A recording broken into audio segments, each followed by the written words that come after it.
Hello, my name is Chip Slate, and I'm here to talk about timeshares. Our experience is with Wyndham Vacation Resorts.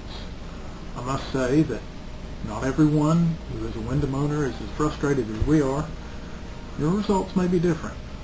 The resorts are very nice, probably the nicest place we have ever stayed. But it comes with the dark side. We have owned at Wyndham for 13 years. We have experienced the lies, misrepresentations, omissions of relevant details, deceitful business practices. Now, why has this gone on for so long for us? Well, we believed the company line when we objected that it was our fault. You know, they tell you, you signed it, you got to live with it.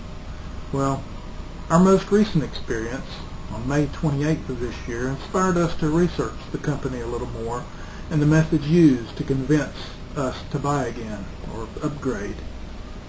We have personal relationships with former Wyndham employees who have shared their knowledge from the other side. Basically, our advice: never accept an invitation to take a weekend getaway or something on them. You will be placed in a high-pressure sales situation and spend most of your Saturday sitting across the table from Wyndham salespeople. That's what hooked us the first time. If you buy once, you will be enticed to attend what they call an owner update at every vacation when you stay with them. This is basically a renamed high-pressure sales presentation to try and get you to upgrade and invest more money into their system. What you need to know is timeshare contracts are for a lifetime and beyond. And who of us believes that we will have the predictability of schedule, the good health, the availability to utilize a high-priced vacation every single year of our lives? Or they can't guarantee you that your chosen destination is going to be available, and you can no longer gift it someone else to give a vacation as a gift. That comes with an additional fee. It didn't always, but it does now. There is no contractual way to end the agreement. There's no escape or termination clause. The distortions used to convince someone to buy are carefully scripted. They're not contained in the contract documents. You'll be asked to sign a variety of waivers, disclaimers, and the like, which strengthens their position, not yours. They smile at you the whole time, knowing that they've got their hooks in you. The benefits associated with the upgrades will be distorted, misrepresented to push your decision to buy into the next level. It happened to us, and after several exchanges of letters and phone calls with Wyndham, they still don't believe it, or at least that's what they say in writing. Calls to owner care are a waste of time. The owner care reps will tell you they cannot forward a phone call, but yet they can send an email on your behalf. Well, I have experienced this, and it leads nowhere.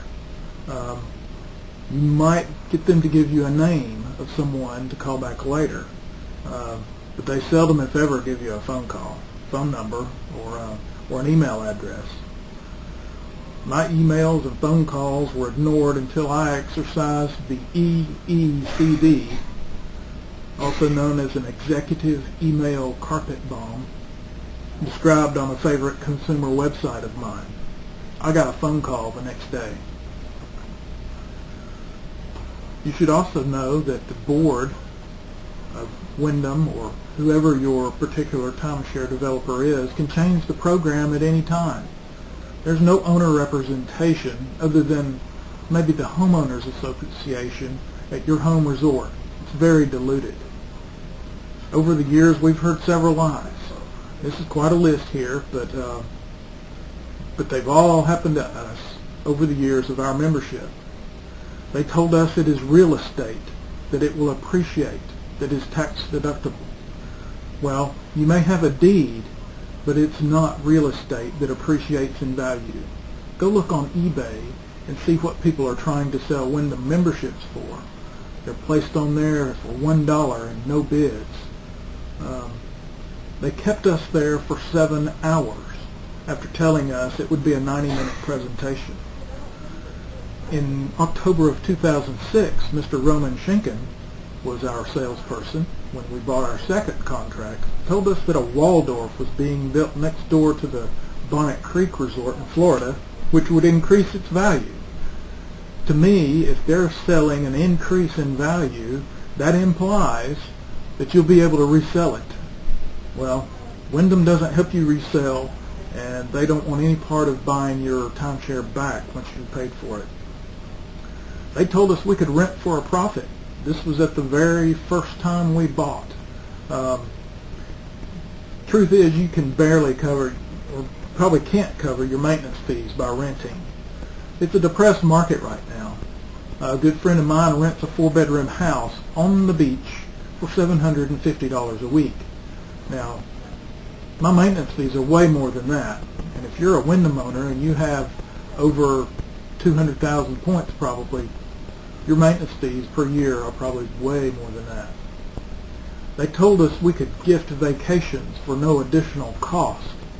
Well, the program changed. This is one of those changes I was telling you about that was made by the board a few years ago, and now it costs you $99 if you make the reservation yourself, or $129 if you do it through the Wyndham vacation representatives. There's no excuse for this. It doesn't cost anybody any more. It's no more keystrokes. They told us we could eliminate maintenance fees by either converting unused points, use of a rewards credit card, and referrals. Well, we don't have any good friends that we would want to refer and subject them to what we have lived through. They told us it was an update. It's actually a sales presentation. They showed us handwritten charts to illustrate the cost benefits of timeshare, low maintenance, and future value, none of which was true. They told us we could refinance our loan at our home bank and get a better rate. Well, that's not true either. Banks typically don't loan on timeshares. The only hope you've got is an unsecured loan, and those interest rates are no better than what you get with the timeshare company. They told us that in order to have reservation power, we needed to be at VIP or VIP Gold. They told us the threshold for Gold was going up soon, so do it now. They told us we were paying too much maintenance, and we were. It was $6.25 per 1,000 points, and needed to purchase elsewhere and upgrade to achieve a lower fee. They create an atmosphere that makes you feel like you can't leave without buying something. And this is status quo. I have a few other graphics here that I'd like to share with you while I've got you on. If you need to get in touch with someone at Wyndham Vacation Resorts, the email format is shown right here.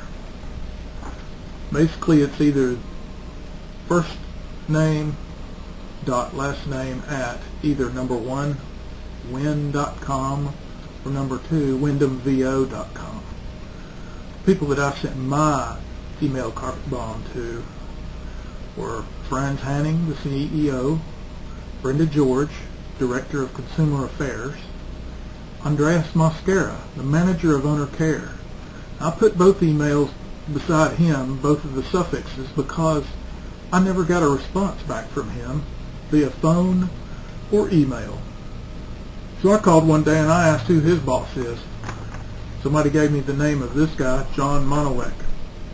He's the VP of Customer Service and Corporate Compliance, depending on which website you look at. Ultimately, I got a call from Miss Twinetta Weaver, Executive Resolution Liaison. Twinetta listened to my call and assured me that she would investigate. Well, after 3 weeks or so, I got a response back that said Wyndham declined. So I have made complaints. I've complained to the Federal Trade Commission, the Consumer Financial Protection Bureau, CFPB.gov, An attorney that has faced them said they are like the FTC on steroids. Better Business Bureau in Orlando, Florida. This is the best location to file a complaint on Wyndham because Orlando is where their vacation offices are. My purchase was made in the state of South Carolina, and the BBB there does not track Wyndham complaints. Check the real estate commission in the state in which you purchased. And at the same time, see if you can find the Timeshare Act in that state and read it thoroughly. You may find an Easter egg of something that your salesperson violated. You can look at a lot of other websites, YouTube, you can look Wyndham, Timeshare Scams, Timeshare Cancel, complaintsboard.com has several complaints on Wyndham, or your developer. There's a lot of timeshare entries there. PissConsumer.com, the squeaky wheel, and then some of the typical travel websites like TripAdvisor and Yelp. They have places where you can make comments on your particular resort. And of course you can post your comments on Facebook, LinkedIn, Twitter, the other social websites. May 28th of 2012, we were at Edisto Resort down in South Carolina. We accepted the invitation to attend an owner update. The way they do it there is there's a podium type presentation where one person speaks to a group of people, and then when that presentation's over, then you have one-on-one time with your salesperson. Our salesperson on that particular day, and Miss Schuler, was relatively new to the group there, and so she was essentially in training. So Gabriel Jolly worked with us and went through the rest of the sales presentation and the first part of the closing.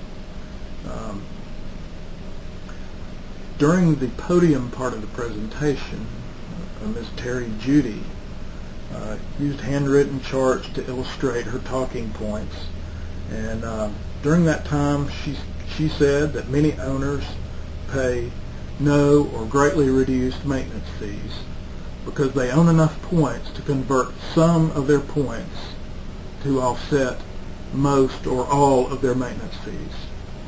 And then what the points don't offset, then they use a Wyndham Rewards credit card to make up the difference. Well, this all sounded real good during the presentation. We asked questions, follow-up during the one-on-one session and during closing to confirm our understanding that we could buy these points today and they would be enough to offset our maintenance fees. Well, the truth of the matter is it's not possible. We got home and did some math and figured out that the exchange rate from points to maintenance fee dollars is so low that it's just not possible. If we used all of our points toward maintenance fees, it would only cover about half of them each year. So that's the reality, is that you never catch up because the dollar value of 1,000 points of ownership and the dollar value of maintenance fees and then the exchange rate between points and maintenance fees is such that you never catch up.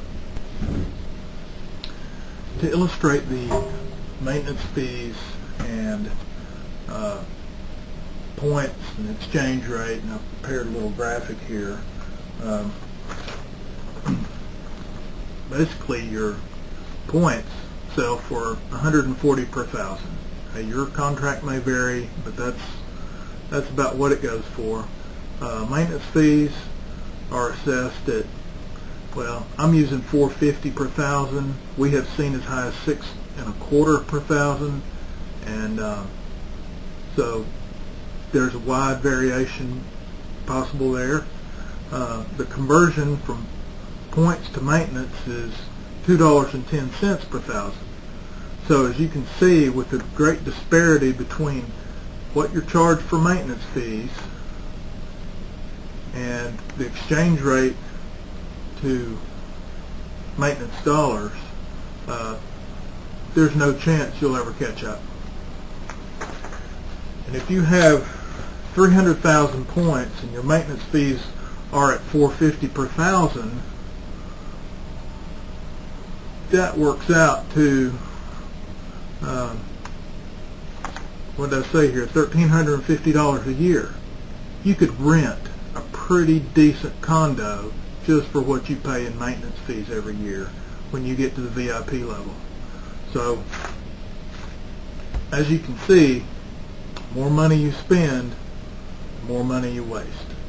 There was a sense of urgency created by Miss Judy, saying that the threshold for achieving the next level of VIP was going up later this year, and that you needed to buy in now, and if you're going to take this step, you need to go ahead and do it now, or it's going to cost you a lot more later to do it. So that was another chink in the armor, I guess you could say. She also said that the Edisto location was one of the few authorized resellers of Wyndham points,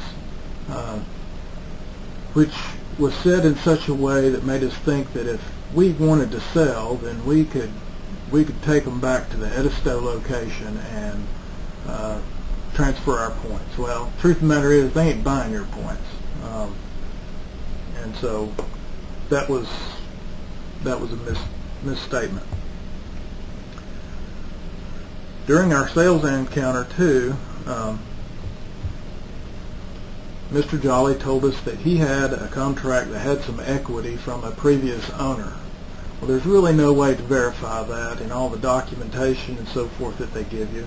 We had two contracts, and they combined those into a single contract with some extra points so that we would have one contract instead of the two that we owned at the time.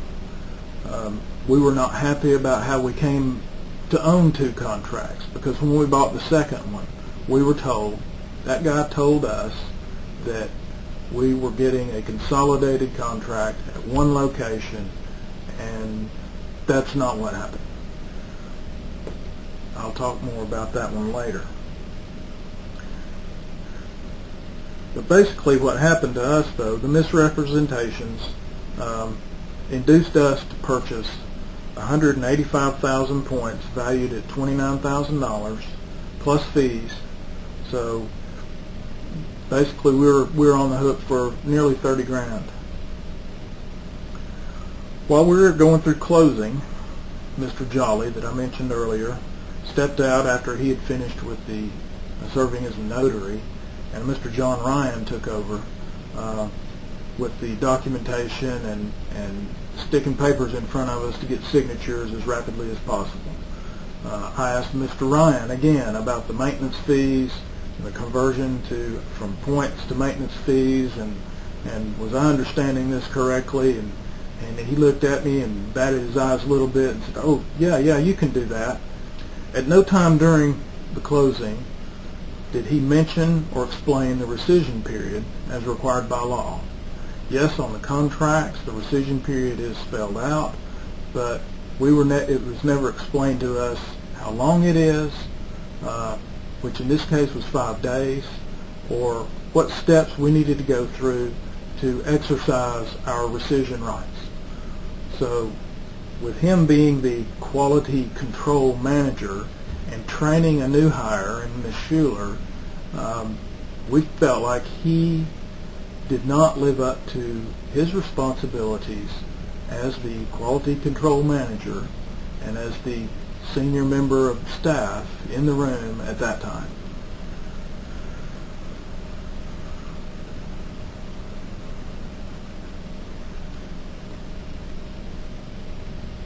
On a previous encounter with Wyndham Sales, in October of 2006, we were paired with Mr. Roman Schinken. This is the time when we were convinced to buy our second contract, and it was for enough points to get us to the VIP level. The Bonnet Creek Resort was the one that was being sold at that time. We were in Williamsburg, Virginia, at the resort up there at Patriots Point. And Mr. Schenken told us that we were buying a single contract at Bonnet Creek, which we believe meant that we were exchanging the contract that we already owned at Smoky Mountains for the contract at Bonnet Creek with the extra points, so that Bonnet Creek would be our one and only contract. That's not what happened. We wound up with two contracts, two sets of maintenance fees, two sets of property taxes to deal with, and so we were not happy about that, but we were able to use it. Unfortunately, the number of points that we bought at Bonnet Creek was not sufficient to make a reservation for a full week during prime time, or for most any other time for that matter. We used that membership more for 3 and 4 day trips than anything else. But because we only owned $127,000 at that resort, then we were unable to make reservations within the 13-month owner window. And Mr. Schenken made a big pitch about how the Waldorf was building next door. It was going to be a premier resort, which it is very nice, no complaints there, but that it would be nearly impossible to get into that resort without the 13-month reservation window that owners can have. But we were unable to take advantage of that because of what we were sold. So that's our story for the most part. I hope it's been informative, and I hope that everyone who sees this thinks twice and 3 times and 4 times before agreeing to purchase anything from Wyndham or any other timeshare company.